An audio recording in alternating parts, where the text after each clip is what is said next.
ఇప్పుడు బండిని తయారు చేసిన ఓనరే అదేం బండి దానికంటే ఎడ్ల బండి నయం అని అంటే ఏమనిపిస్తుంది? సినిమాని తీసిన హీరోనే అబ్బా అదో సినిమానా చూస్తే 2 జండు బాంబులు రాసుకుంటారు అని అడ్వర్టైజ్మెంట్ తీస్తే ఎట్లుంటుంది? హోటల్లో తిన్నాక అరే మీరు మా హోటల్కి ఎందుకు వచ్చిర్రయ్యా నిన్నటి తీయాలో వడ్డిస్తాం అని మర్యాదగా చెప్తే ఏమనిపించదా? అసలు ముచ్చట ఇడిచిపెట్టి ఏదేదో చెప్తున్నావేంది అని అనిపిస్తుందా?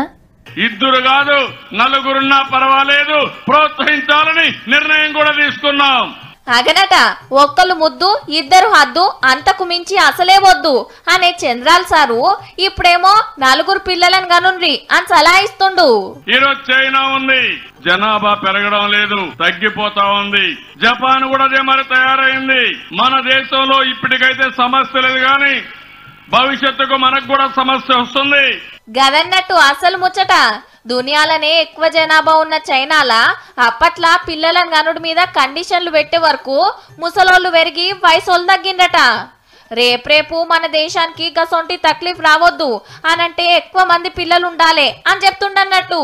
అసలు పెళ్లిళ్ళొద్దని కొంతమంది అంటారు, ఒకవేళ పెళ్లిళ్ళు చేసుకున్న పిల్లలొద్దంటారు.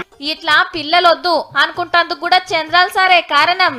అప్పట్లా సార్ ఏమని ప్రచారం చేసిండంటే అప్పుడు కుటుంబ నియంత్రణ పాటించమన్నా ఇప్పుడు పిల్లల కనమనే పరిస్థితికి వచ్చాం మళ్ళీ.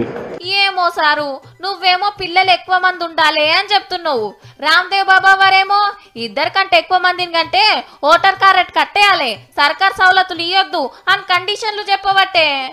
ఓ పారి మీరిద్దరు కూర్చొని మాట్లాడుకున్నాక ఏదో ఒకటి చెప్తే మంచిగుంటది.